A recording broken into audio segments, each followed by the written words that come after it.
I've been to Bon Secours National Wildlife Refuge twice now, and the first time I was there, I was really struck by the beautiful sandy white beaches.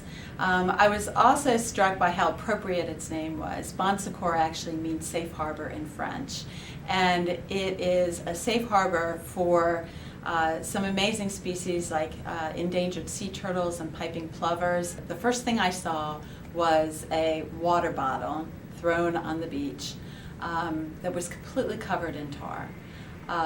As I walked closer to the shoreline, I saw this layer of thick black tar oil that was 4 or 5 inches thick. It was extraordinarily thick, laying on the beach, just slightly covered in sand. So clearly a couple of tides had gone through and washed some sand over it.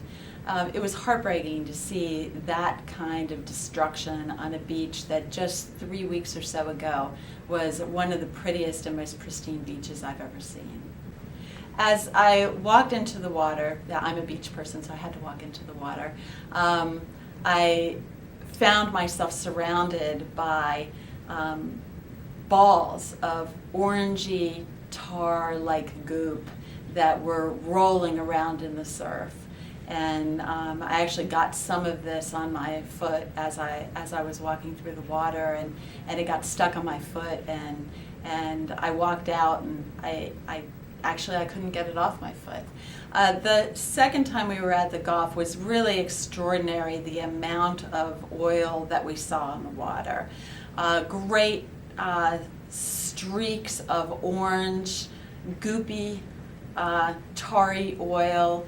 I had a water bottle, and I thought, oh, I really want to capture some of this so that people can see what this looks like.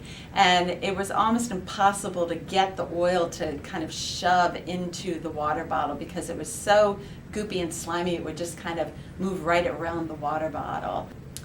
The photos that you see on our website, on our blog, as well as those that you see in the newspaper and on the web, are real, true, accurate images of what's actually happening down in the Gulf. What you're seeing in those pictures is exactly what's there, and it is just horrifying to think of the impact this is having on wildlife and our natural resources.